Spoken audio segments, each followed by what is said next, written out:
Welcome to Modern Anarchy, the podcast featuring real conversations with conscious objectors to the status quo. I'm your host, Nicole. I tried to keep her quiet, but she's screaming inside of me. I tried to keep her hiding, oh, shut up. I tried to keep her quiet, but she's a wild, wild woman. On today's episode, we have birth worker and writer Chaney. Join us for a conversation all about healing through kink. Together we talk about virginity coins, being completely unaware that you're kinky, and stepping into radical embodiment. First, I want to start this episode with a really big thank you to Chaney. These are topics that can be really hard to talk about, very vulnerable, and given everything that we did talk about, the taboo of these things, thank you, Chaney, for coming in here and being vulnerable, because what I know is that you are not the only one with this experience of finding healing through kink. I will be the first one to echo that sentiment of, talking about learning to have conversations about boundaries and pleasure and limitations, and how healing it can be to step into a space where that is normalized, and to be in a space where you can really reclaim your embodiment and write a new narrative in terms of your relationship to your body, in terms of pleasure, in terms of connection and intimacy to other people. Oh, there are so many stories in this space that I think need to have more light, need to have more conversation around for the healing nature that they are.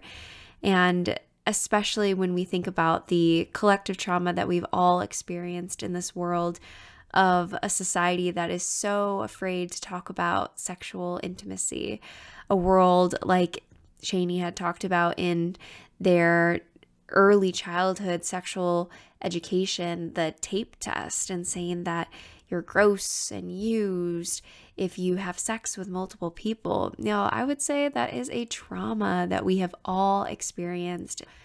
So part of healing in that journey is writing our own narratives of sexual embodiment and connection with other people. And I will certainly say that exploring kink and all the ways that we can be in connection, loving connection with other people, has been such a transformative journey for me that it is a pleasure to share this story on the podcast. And I know that there will be many more like this as this becomes a more normalized conversation. Y'all, I have been thinking a lot about how attention and presence is one of the biggest gifts that we have in this world. With computer AI and all these other radical things that are coming out in our time, being able to actually be with another human and be present in that is really one of the biggest gifts we can give. And so I just want to say thank you for tuning in to this podcast. Thank you for coming with me on this journey each week and for growing with me in this space. Your presence, your company, this community that we're forming is giving me so much joy and hope for the world that we are building together. And yeah, it's really just such a pleasure that I get to have these lovely conversations with beautiful souls out there and to share it with the world. So I really feel that today, and I am thankful for all of you dear listeners, and I hope we can continue to grow and explore and step into some radical embodiment and pleasure, y'all. I know that we deserve it. I hope that you enjoyed today's episode and tune in. So then the first question I would ask is, how would you introduce yourself? I would introduce myself as being like a queer, biracial, intersectional feminist. I'm also a full spectrum doula, and I have an MFA in creative writing poetry. Wow. Yeah. Wow. So what does your life look like? So basically right now I'm doing a lot of like freelance writing and then doula work as well. So full spectrum doula work is basically everywhere from like the spectrum of birth and like preconception to miscarriage, loss, abortion. So, Wow. yeah. Wow. So you get to have Yeah. that full spectrum of the experience with people. Yes. Yeah. Yeah. Wow. That has to be very meaningful work. I really love it. I'm kind of on a break right now from doing like certain Mm. aspects of it, like labor support, because I'm having a Mhm. lot of chronic health issues Mm. and my back, I'm having a lot of back pain. So I can't do labor support like I usually would be able to do because you can be out of labor for like a couple days sometimes and you're just like at the hospital or at the home. So that's something I'm navigating right now, but I'm getting more into herbalism, which is really cool. Yeah. Ooh, yeah. What does that mean? I actually just applied to like a Master of Science program in clinical herbalism in Maryland. I just applied on Friday, so I will be finding out soon, which is Oh, yeah. exciting. Good luck. Thank you. Because I've been dabbling in herbalism for a while, and this feels like the right path, especially with the kind of support I want to give. Mm-hmm, Yeah. mm-hmm. Yeah, I'm sure those two things could definitely collide and be a part of your doula work. They do, they intersect so much. And my like, the clients I like to work with, especially, are people who are like me from marginalized communities. So, like BIPOC people, Mm-hmm. LGBTQIA plus. Mm-hmm. That's the support I want to give because I don't think there's a lot of herbalists out there who represent those communities like I do. Yes, yes, we need more people like you in that front for sure. Yeah, thank you for Yeah. doing that work. And I hope you get in. I hope you get some good news very Thank soon. you. Thank Yeah, you. yeah. And I know today we're going to be talking specifically about kink. Which I'm Mm-hmm. excited about. Yeah, yes, yes, Yeah. yes. I guess one of the first questions I wanted to ask you that I didn't even put this on the questions I was going to ask, but Okay. going with the flow of it, Cool. how would you define kink in your life? Really good question. I feel like it's so different for different people, and there's such a wide spectrum, Yeah. and it's really based on the dynamics and the boundaries that are set in place beforehand that develop as it goes. So, I mean, I'm trying to think of how I would want to explain it. I Yeah. feel like every dynamic is just different in my life, and I'm also like I'm polyamorous. Mm-hmm. So I think that's a really big portion of it as well, especially with kink, because if there's, I don't have to put all, I hate to say eggs in a basket with Mm. like one dynamic. I can find it in a wide array of different things, which is what I Yes. love about poly life. Yes. Say more to that, especially I think in terms of kink, that might not be something that is talked about enough of that Okay. having the space to explore all of, your interests, put eggs in one basket. Yeah, tell me more what you mean by that. Okay. I feel like, so for me, there's so many different interests I have and like different kink parts of myself.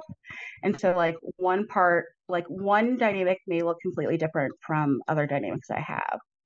And so like part of that is I identify as a brat Mm-hmm. and also like a sub. Mm-hmm. And certain dynamics I'm in that works, like the brat comes out. And I've really been exploring a lot lately how I think my brattiness is more switchy energy than I've realized, which I Mm-hmm. love.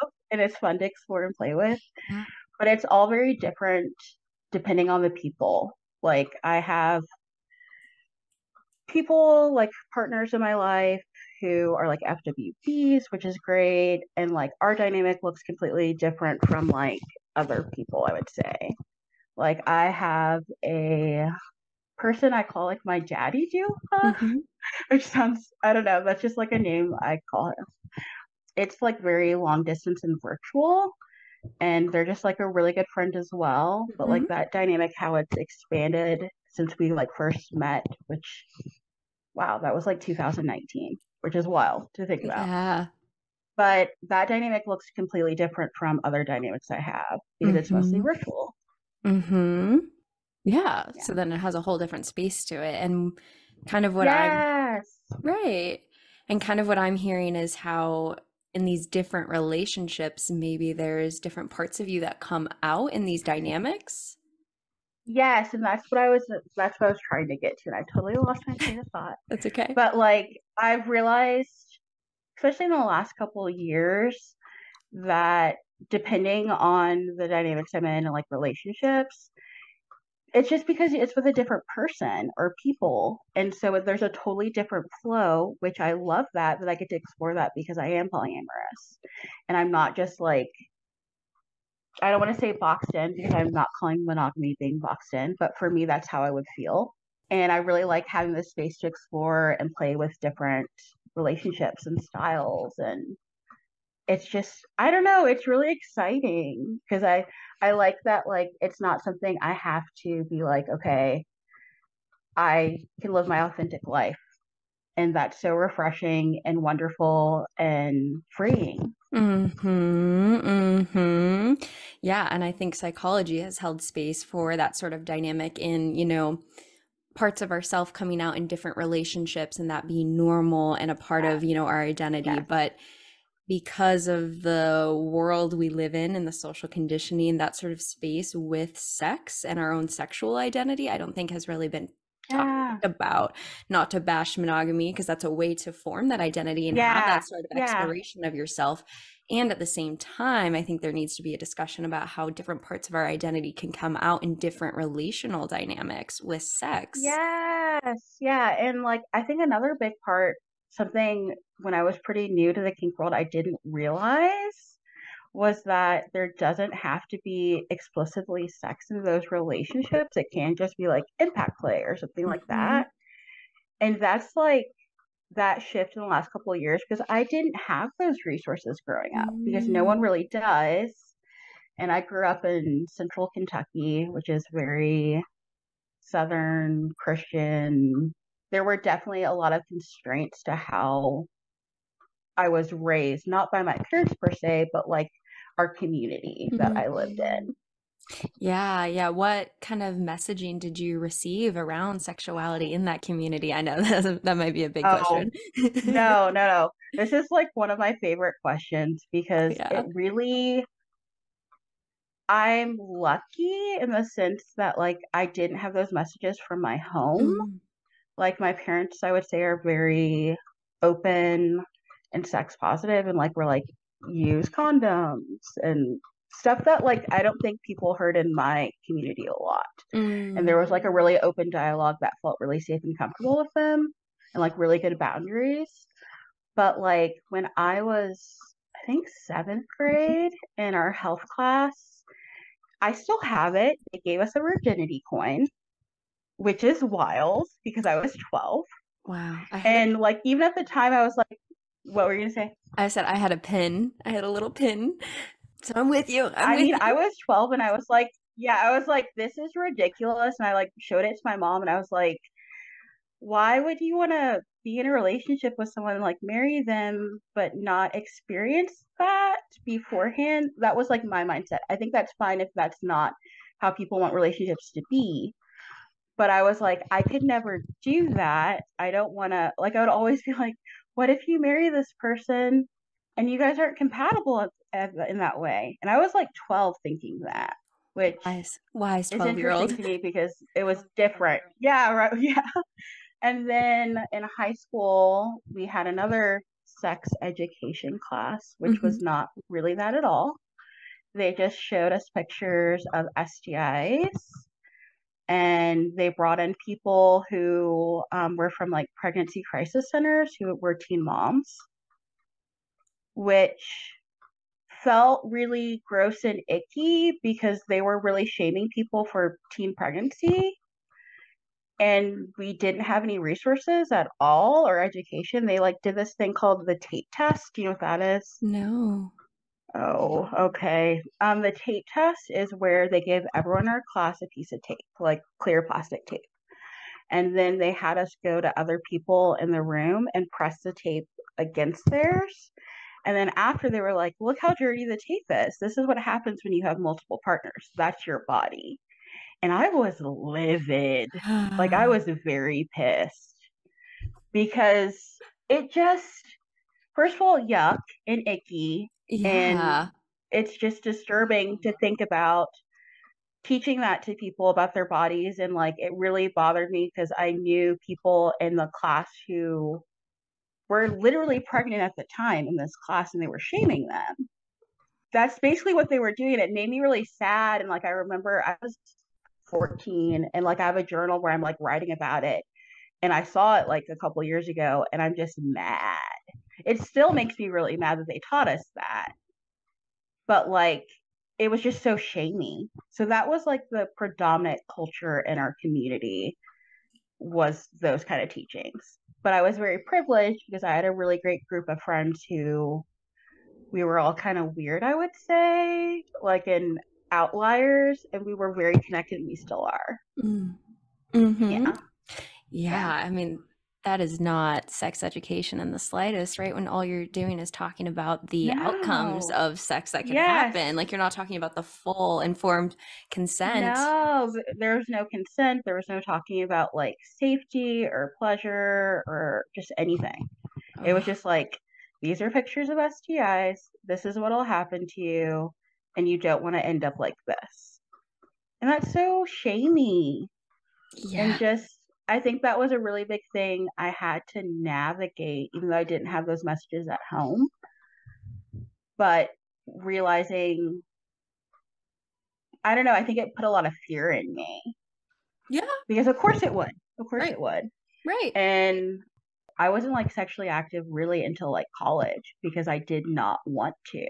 And I made that conscious decision, which I really am proud of myself for. But I think also it was a lot of based out of fear, being like, I don't know how to protect myself because there's nothing to learn about. Right. Yeah. Right. You were just given so many messages about all the bad things that could happen. I mean, I think that makes a lot of sense why you would feel fearful about that. And I think and it's so sad that unfortunately this is like the normal story of sex education in America, especially during, you know, that time period and still now to this day, which is really scary. It breaks my heart. It really breaks my heart. And like a big shift for me was when I was 16. I read The Bus Guide to the New Girl Order. Have you read that before?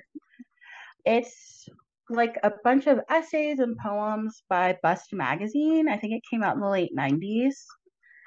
And that was like so freeing and transformative to me, and like my relationship with myself and my body. And that was a really big eye opener for me, that and LiveJournal. Yes. Yes. Yeah. LiveJournal was totally a thing where I was like, because where I grew up, it was just very isolated. And like what I was saying, the messages from the community weren't like that. So it totally opened me up to people in other places who had different ways of thinking, which was great. Yes, yes, to talk about the pleasure that can be sex. I mean, that's radical then to hear that message and to have a whole different paradigm of understanding the beauty of this act. Yes. Yeah. It gave me a lot of autonomy, I would say, over myself and my body, and being like, okay, like I think a lot of the sexually active, like not engaging in anything in that way, also came from not feeling ready and not like wanting to rush into it and wanting to be really intentional. And that was really important to me. And I don't think it has to be important for everyone, but for me that was, and I just didn't want that at the time because my life was already very chaotic. Right. That makes sense. Not to add more onto that like pile of responsibilities and things going on. Yeah. I know like the word trauma is used in a lot of different contexts. Sometimes people will say like, oh, capital T, little t trauma, right? But like I do think collectively we've all experienced a trauma in the type of education that we had around sex, right? When you come in to learn about something and you're thrown with all the bad things, all of the like fear thrown at you, like that is not okay. We should have had an education. You don't feel empowered or like you can make an informed choice. Right. Because you can't. Yeah, because you weren't given, and a lot of us weren't given the proper education that showed both sides of the experience. You only saw the risks, the fears, and the bad. Like that is not how you inform anybody properly about anything. No. Growing up like Catholic, my parents were, as I said, they didn't send us those messages, but like I left the church when I was 13. And a lot of that had to do with the messages they were giving about like purity culture and virginity and just really wild stuff that I did not agree with. And I was like, I can't do this. Mm-hmm. And I think it's also interesting because I've reclaimed a lot of that, especially in, I would say, like my kink practice as well, which is something that's developed in like the last year, which is really cool. But there is a lot of religious trauma layered in there as well with that shame. Yes. That Catholic guilt life. Yeah, as someone who had a purity ring, right, I was fully in this and a part of that culture. And yeah, I mean, losing my virginity and crying on the floor that I am now no longer worthy because I lost my one shot at this, virginity life. I mean, I think we could talk about that as a form of trauma, especially like you said, a religious trauma that we all experienced.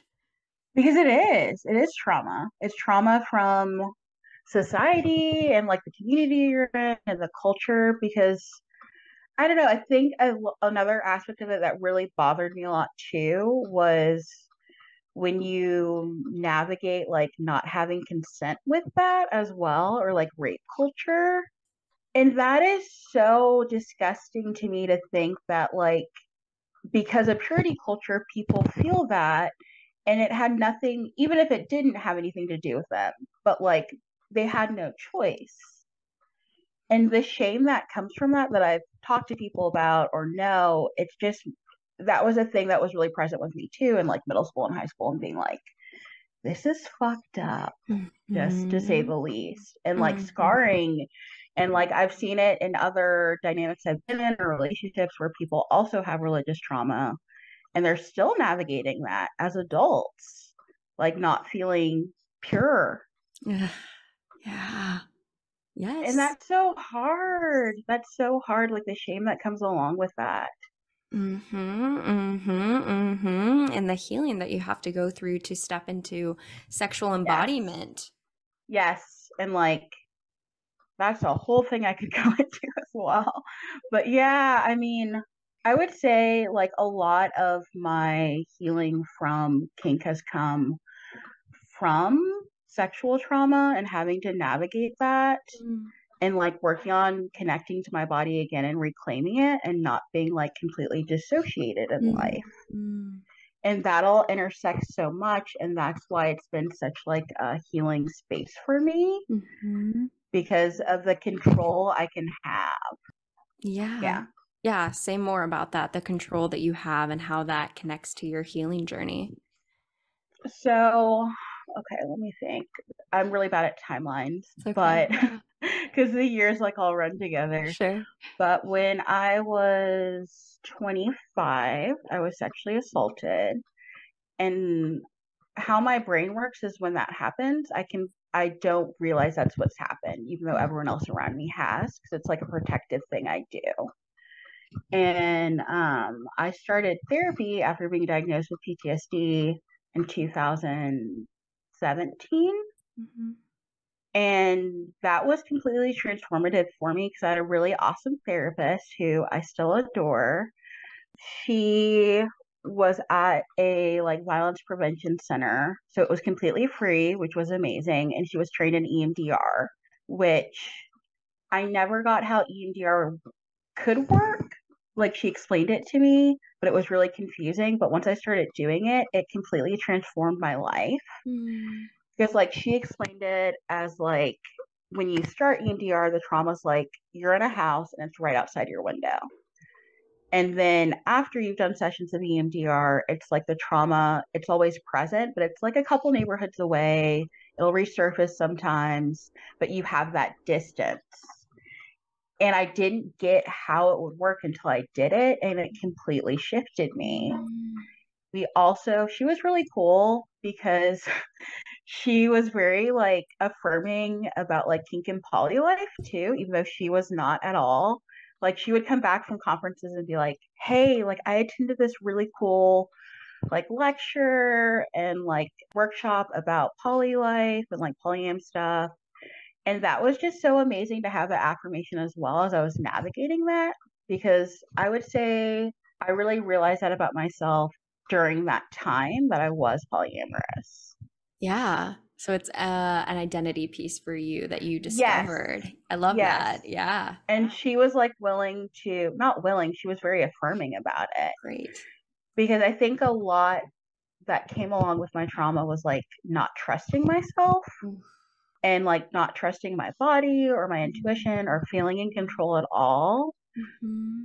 But like affirming those parts of my identity really helped navigate that and being like, okay, like this is something about myself that I know and I don't have to explain to anyone else because I know it. And it is me and my body. Hell yes. I love Yeah. this. I love this. Yes. When you were saying that you couldn't trust your body, could you say more if you'd be willing about like what did that Yeah. look like at that time? So at that time, I did not date for like 2 years. I would not let anyone touch me at all, which was made sense to me at the time, but that was just not something I felt comfortable with. And so a really big part of like healing for me was getting on dating apps and like exploring things, but also being very comfortable about asserting my boundaries and what felt comfortable to me. And I had like this thing I would call the talk because I was really new to being back in like dating apps and stuff like that because I took like a very conscious time off of them. Mm-hmm. And my therapist was really great because she helped me navigate that as well. And I don't know, like it just totally shifted things because I felt more comfortable about talking to people about my wants and needs and desires, which I'd never done before. And I think that was a really big shift as well because it made me connect to my body again and not dissociate. And like I would even talk to people, and I still do this, but like what it looks like when I dissociate and like how I need people to check in frequently. Mm-hmm. And that's something I've also realized if I have like not warning signs, but like if I don't feel comfortable discussing that with someone, then I don't feel comfortable with that person. And that's something I am trusting. Because I think I ignored that a little at first because I was still learning and figuring out what felt good to me. But figuring that out and being like, okay, like you are having this feeling about this person for a reason. Trust yourself. And I don't ghost people, I would say, but there have been instances where I have because it was a safety thing for me. Sure. Being able to have the language to navigate that territory and those boundaries came a lot from like kink spaces, I would say too. Right, because practice makes perfect, right? We don't just like get up on the bike and ride, a marathon, It's just you have to start small. And if we've experienced, education that didn't provide us that sort of model of how to do that, or experiences that took away our power to do that. Oh, there's so much rebuilding through practice. And like you said, kink is a great place to be practicing that, right? So this is something that you stepped into within the last year. Yeah. Tell me what that experience has been like for you. It's interesting because I'd never realized until I started diving into that and had friends who were already in those spaces that I was kinky. Like I didn't know. I had no idea. Like I just thought it was like, and I think it's interesting because a lot of people that I have like physical connections with, we just aligned in that way. So I never thought it was outside of the social norms. Even like in college, I just didn't know that. And then when I started diving into it and doing research and like educating myself and reading books, I was like, oh, most people don't consider this to be like their norm with stuff, which was interesting. And I didn't know. I think having a place to explore that was really important to me, especially while healing through trauma.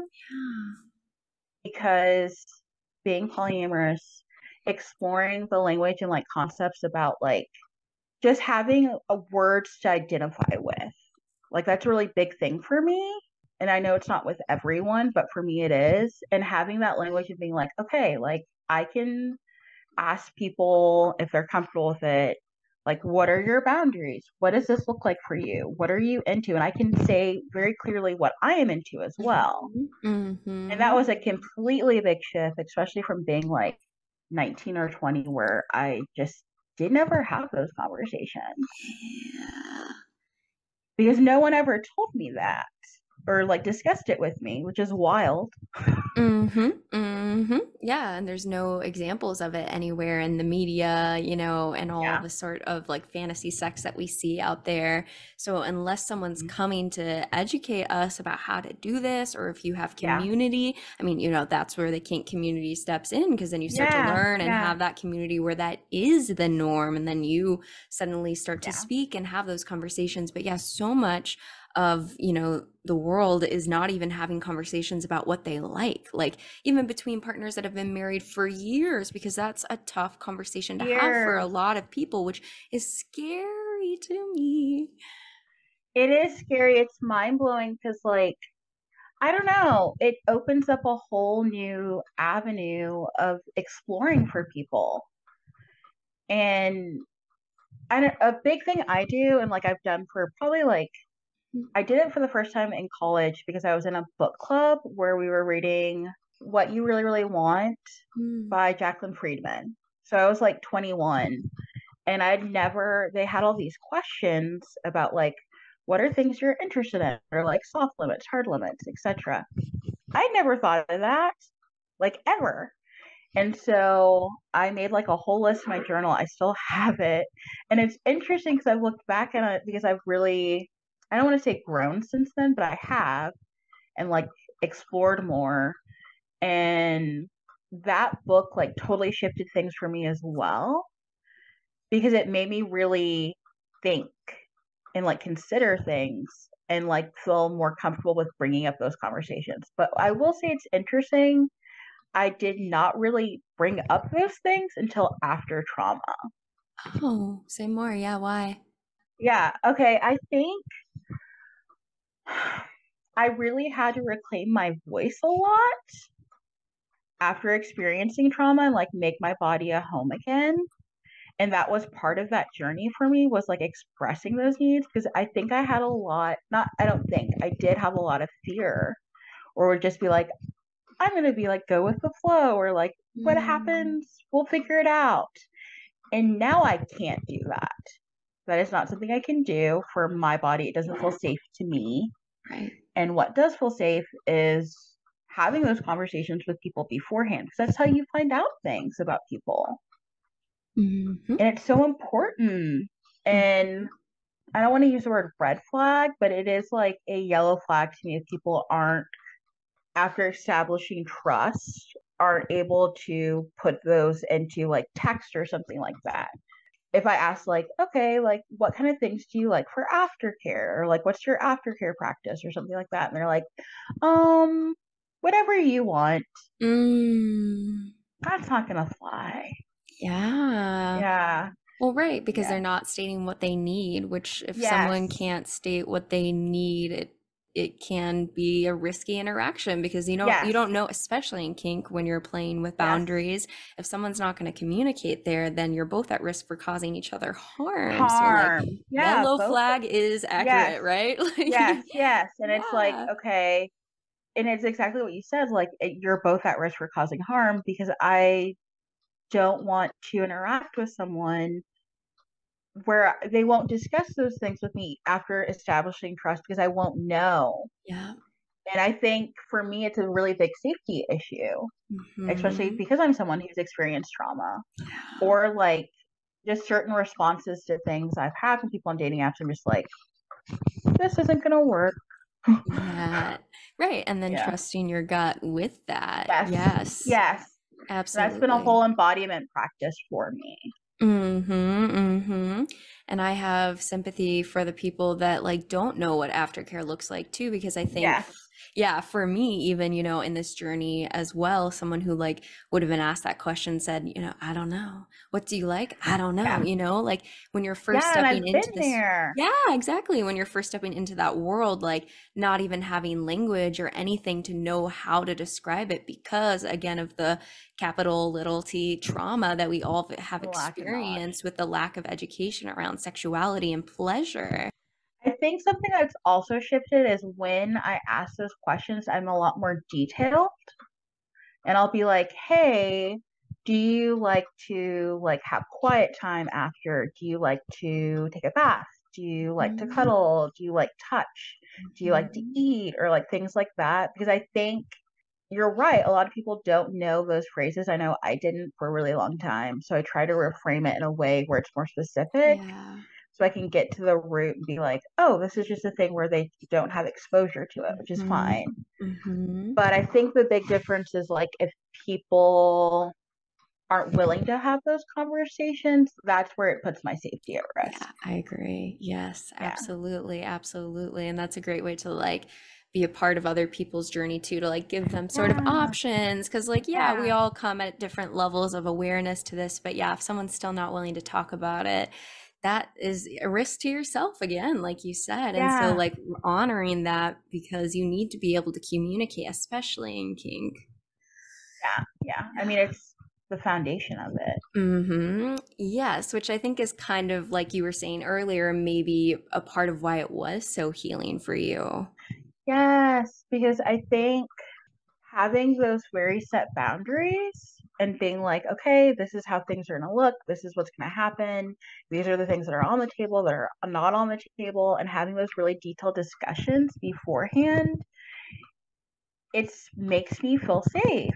It does. Like, it just really does. And being really detailed about stuff, I don't want to be like, go with the flow about stuff because of how my trauma brain is. I can't do that anymore. It makes me very anxious. And like with other parts of my life, that's fine. But with this part, it is not something I will negotiate about. Like, there has to be communication beforehand and meeting someone. Right. And like, I have certain, like, I would say rules about meeting people too. Yeah. And it provides you the safety that you feel embodied and are able to enjoy the pleasure that you deserve. Yes. I think a really big part of it for me as well is like the release and being able to like surrender into my body and surrender into trusting another person or people. That's so huge because I've built that trust beforehand and we've had all those conversations. So I'm like, I can go into the place I want to. Yeah, I love that.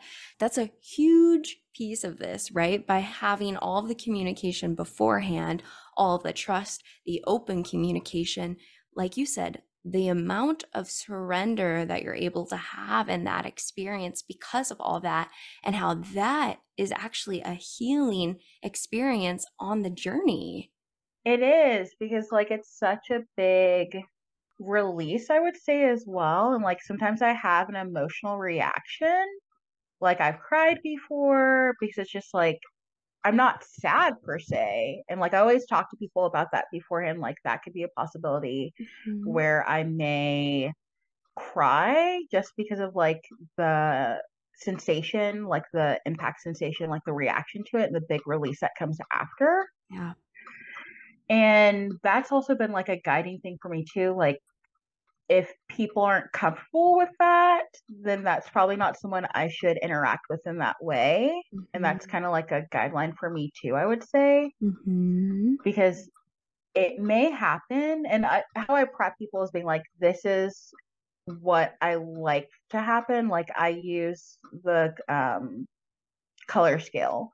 So like I'll say blue or something like that. I need an emotional check-in. Or for me, like I like to be touched. Like I just want to be like swaddled basically. Because it feels like a cocoon that feels like safe if that is something that I need at the time. And when you say that, you're heard and people respond and give you what you need. Yeah, because, and I think that's like another part of the healing aspect of it as well, is feeling seen and heard and respected. Especially when I was younger, I was like, if I tell people that this is something that I am into, they're gonna think I'm really fucking weird. Oh no. And so there was a lot of fear there. Yeah. And I think another big part of this being healing for me as well is being able to have a safe space to explore that with people and not feel judged Oh, because they get yes. it. Or if Yes. it's not something they're into, they have the awareness to be like, that is something I'm not into, but these are things I am, and it doesn't feel shaming. Yes, And that's like the absolutely. great part about the kink community that I love. Yeah, you knew that these were parts of yourself that you wanted to explore with other people. And so, yeah, to be met with a whole community of people who look at you and are like, yeah, I know people who do that. I'm one of them. You know what I Yes, mean? Like yes, that, yes, yes, you yes. letting go of that shame then because of, again, the societal messaging that said this is the only way you can explore, intimacy with another person, you know what I mean? And any sort of touch or play with another Yeah, person in an adult, consensual context. yeah, There's so much more than that. yeah. And like, I think another big part of it is also having like that room to explore as well and a place that feels safe. Hmm. That's just healing too, because it, like I was saying, it makes you feel seen. And I think a lot of my life I've felt very othered because I Mm. have a lot of different identities. And I grew up as a biracial kid in the South where there weren't a lot of people who had families like mine. Mm-hmm. So, with all those things, it's been a really good healing experience for that as well. And I don't think I could have navigated that without the community and therapy, like the combination Mm. of it. Yes, I love that you mentioned that too, right? Because it's not like when we experience these traumas that we can just go straight into kink and everything's going to be magically fixed, right? You mentioned No, that too of I'm, having yeah, therapy, as a part of this healing journey and being an important yeah, piece. yeah. I mean, and I've never really thought about it actually until now that like it coincided with when I started therapy. Ah. Like I think I realized I was poly like the spring before, Mm-hmm. and then I started really intense therapy in the fall, and that like was a really great unraveling for me of like all these things I had pieced together because of the shame and trauma and like breaking it all down in a safe space as Oh, well with my yes. therapist. Yes, yes. And I think that can be such profound healing work. And it breaks my heart that the field of psychology, in terms of trauma, kind of stops at, processing the narrative, making meaning of the Mm-hmm. experience of moving forward and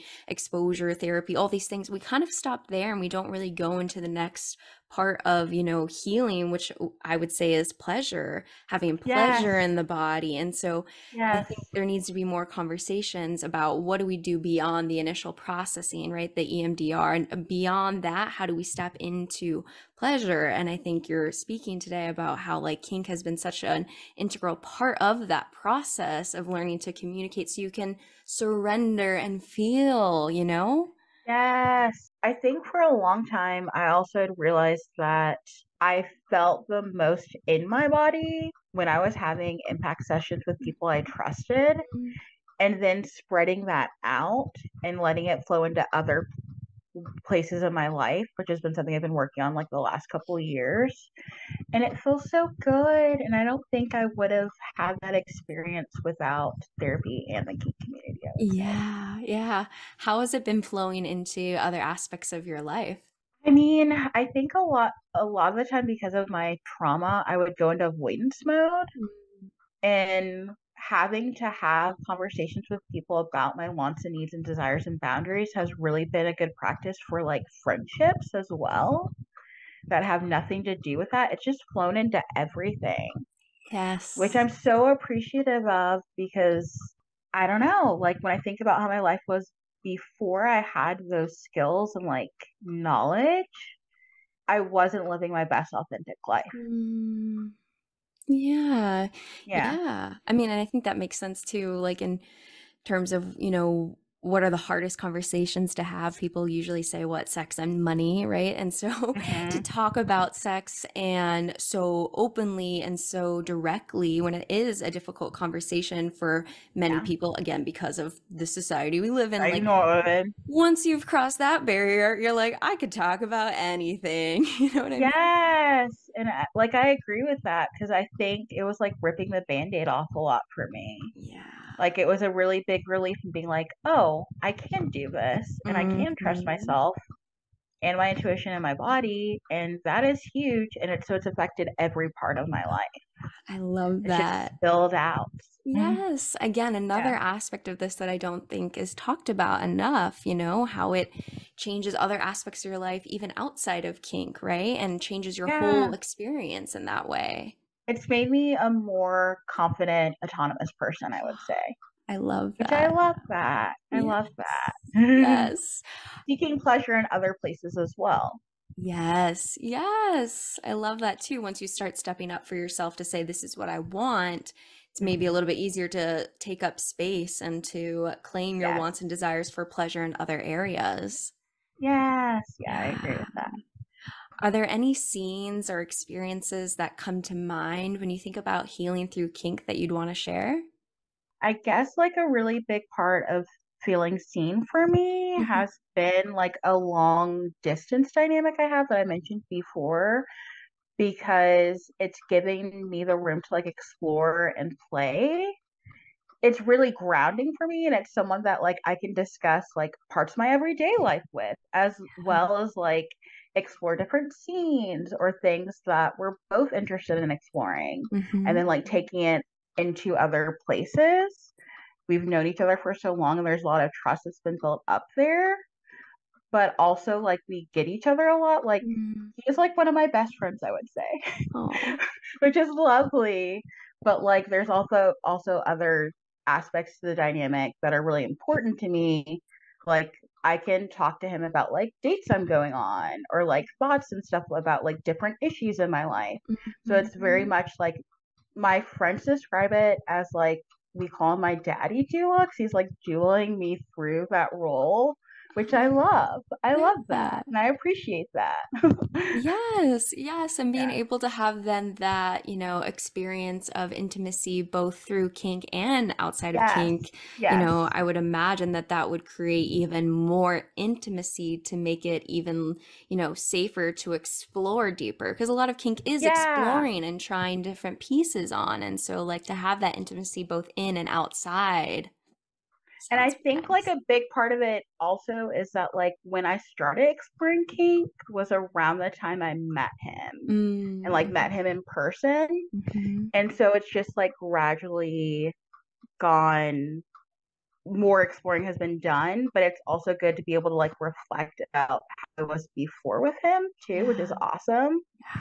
I would also say I think another big one for me is like the first time I had like an impact session, because I had never really thought about, I didn't know that's what it was called, what I was into, but having like the informed conversation before and being like, okay, this is what I want.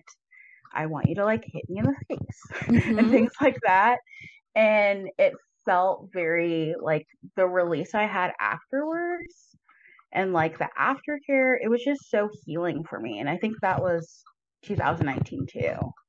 Like that was a really big step for me where I was like, wow, like this is something I'm into and people don't think it's weird and I can actually talk about it. Right. And so it was very cathartic. That's what I was.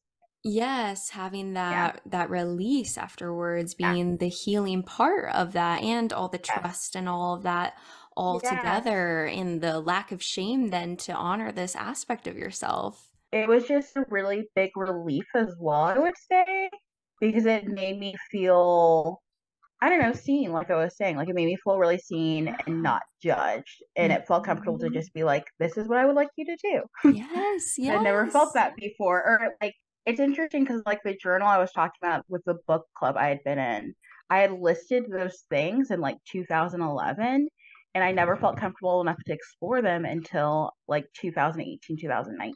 Wow. So that was really healing too. That was really healing. Yeah, to be celebrated, you know, for these aspects of yourself that you were afraid might cause disconnection with other people. Yes, or like judged or anything like that. And I think that's a really great thing about the kink community is it's very welcoming, but also I don't know, it's just a really great inclusive space overall. Like yes, there are some people who can be predators. Right. But that exists everywhere. Right. But I think it's like really important how there's a lot of transparency as well in the community. And that's so huge because that's not everywhere else. Like one of the things I do is like I used to be on other dating apps. Now I'm only on Field because I love Field and I've been on Field since like when it first came out. So like 2019 and it's really grown since then. But it's one I like refer a lot of people to because it's just a really great inclusive space, and I look how you can like list your desires and like your bio and stuff like that.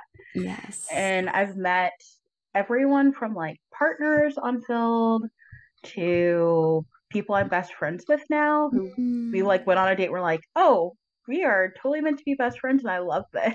Yes. And like that's the really cool thing about it. Like I have like 2 or 3 best friends from dating. I love that. Yes. And like I've known them for forever. It's great. And like that's the cool thing also about being polyamorous is like there's that openness to being like we can see how the dynamic develops and navigate it and not having to be like this is exactly what is going to happen and like relationship escalating it.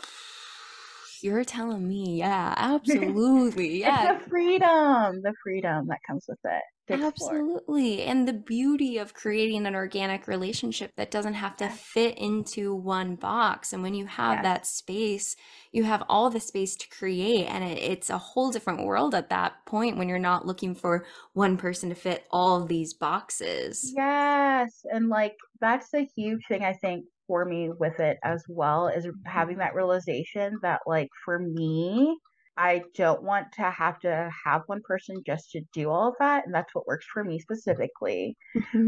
But no one ever talked about that as being an option as a kid, and it's so cool, especially like seeing how kids are being raised now and with the awareness and like openness of like having open polyam families and being surrounded by adults who love them, who I don't know, it makes me really emotional too.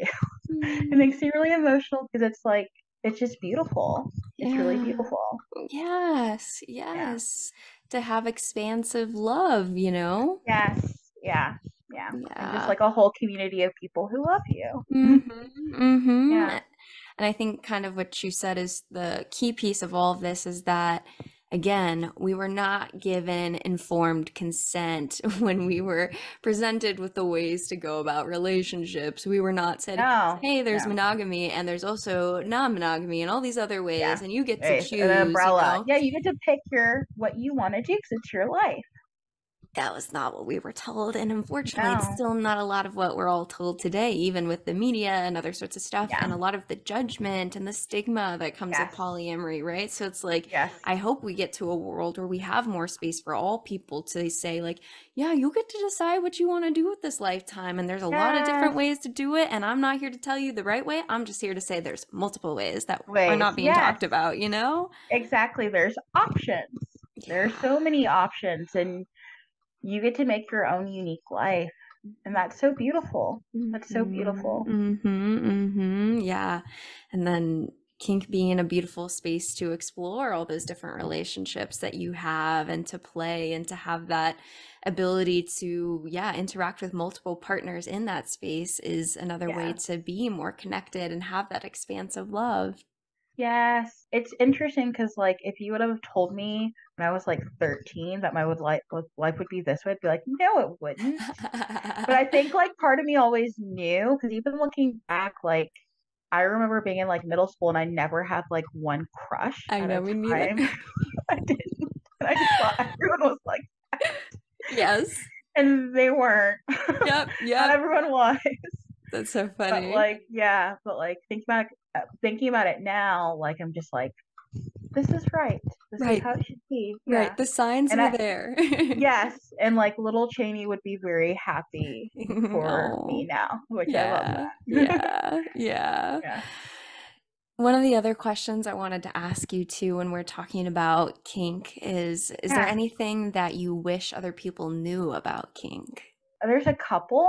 Yeah. I think a lot of people think that kink is something that's come out of specifically people who have experienced trauma, which is not true.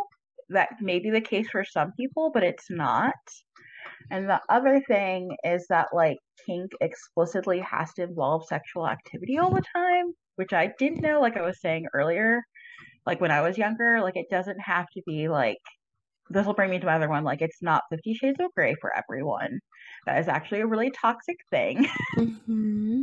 You get to make your own unique dynamic in relationships, and it can look how you want it to look as long as consenting adults are involved and everyone consents to how it looks. Yes. And as long as you're not harming anyone. Right. Because at that point, we're talking about adult play and intimacy. Yes. There's a difference between adult intimacy and play and abuse. And I think that's the big thing. That's the big thing. Yeah, and like you said, you know, being conscious that there are always going to be people who are in spaces, in all spaces, that are doing the wrong thing. And it's not always going to be a perfect space, but, you know, bringing in consent, you know, doing it when you're sober and sane and having safer sex, right? All these other pieces that are so integral to the community in terms of going about this in a safer way to be able to explore these things. You know, it's definitely possible to do this and to enjoy it and to, you know, above all, find healing in it. And there is research specifically talking about how it is not people coming from trauma. We have statistical research that has looked into this and says, no, it is not just people coming from trauma. There are tons of people who have never experienced trauma that come into kink. Although if we talk about the big trauma of social conditioning around sexuality, we've all experienced a trauma in that way, right? So like talking about how we define that variable of trauma, but like a sexual violence trauma, no, it is not just that. There's so much more than just that. Yes, like I've honestly always been this way. I mean, I have, even before I experienced trauma, and it has nothing to do with that. I just think what I had to do, the healing work because of therapy through trauma after experiencing it, is what gave me the lens to be like, I want to reclaim my life in a way that is authentic to me. Yes. And it gave me the power to do that. Yes. And explore those things. Yes. And if you're anything like me, to find new aspects of your own identity through that as well. Yeah. Just totally opened my eyes to things that I just wasn't aware of, I would say. The way I interacted with myself and others. Wow. Yeah, that's very transformative. It is. It is in the loveliest way. Yeah. I want to hold a little bit of space here as we come towards the end of our time. If there was anything else that maybe was lingering that we didn't get to, just want to hold some space. Otherwise, I have a closing question. Yeah, do the closing question because I can't think of anything right now. Okay, great. If you're cool with that. Yeah. So the closing question I ask everyone on the podcast is, what is one thing that you wish other people knew was more normal? Are we talking about in the kink world, like just with kink or just in general? You can take it wherever you want. I give you full reins to, this is your time, your show. Okay. The first thing that came to like my mind was that like it's totally normal to want consensual pain during sex for pleasure. Like that's not weird or abnormal. And I think that's something that comes up a lot. Like people are like, this is what I want. I want impact. And people, I think also like knowing that most people can trust themselves and their bodies, they know what's right for themselves. And if they're telling you that, they actually want that. They're not just pretending they want that. And if that is a thing, that is a greater issue and you've communicated about it. Also knowing that like people can trust their own bodies and assert their boundaries, because I've had a lot of experiences where people are like, well, I don't want to hurt you, which is fine. That I totally respect that, but I'm also like, but that is what I would like. Right. And it's not that they're afraid of hurting me per se. It's more of like they don't trust that I'm going to be like, this is my limit. And that has been a big issue for me, where I'm like, I will communicate what I need, and I need you to trust me that I will do that. And if not, that is not going to, like, this is not going to be a good dynamic for both of us. Right. Yellow flags flying up left and right? Yes. Yeah. Like, you have to trust me to trust my own body and know its limits. And that I will assert that and communicate that. Right. And that's healthy communication, to trust the other person and to know that they will speak up when they need to, and that they're stating directly what their needs are. Exactly. Yeah. Exactly. That's like those are two big ones for me, I would say. Yeah. And a really big one too, that first one of wanting consensual pain. I mean, we do that in so many other ways. Do you know what I mean? Like, even I was watching on Netflix The Human Playground, which was looking at like the ways that humans play across culture, and specifically the first episode was about overcoming the pain barrier, and it was all about these people that are doing long marathons because they like the pain of it, you know, and getting out of that experience, or someone who likes to ice dive, you know, and have the pain of that experience to come up. And that's so normalized. We'll just be like, oh yeah, someone ran a marathon and like the runner's high afterwards, you know, or these other stuff. And we're like, yeah, that pain, welcoming that pain, going on a roller coaster, watching a horror film, all these other places, we're just like, yeah, that makes sense. But the second it comes to sexuality or introducing this in, exactly. Or even in a non-sexual way of just pleasure and like sensually, right? Like all of a sudden it's taboo, too forbidden. What? Yeah. You know, society. I know. We are making waves, I feel like, slowly but surely. Oh yeah, we are. Absolutely. Conversations like this and having this out in the world. Yeah, we're definitely making waves. And I think give it, you know, a couple more decades of sex education in this world, I think we'll be in a much better place. I have so much hope. I have so much hope for that. And it makes me really happy because I can see it just in the changing of culture since I was a kid, like when I was 10, like things have totally shifted. And I love that. It makes me really happy. Yes, me too. I have a lot of hope as well. Yeah, it was so pleasurable to have you on the podcast. Is there anywhere you'd want to plug for people to connect with your work and connect with you? Yeah, you can find me on Instagram. My Instagram handle is the intersectional doula and that's just it. Yeah. Great. It was so lovely, and I love talking about this topic. So thanks for coming on. Thanks for having me. I really enjoyed it.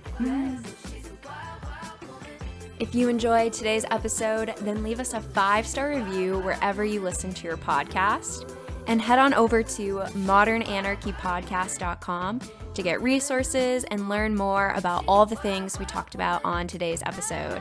I want to thank you for tuning in, and I will see you all next week.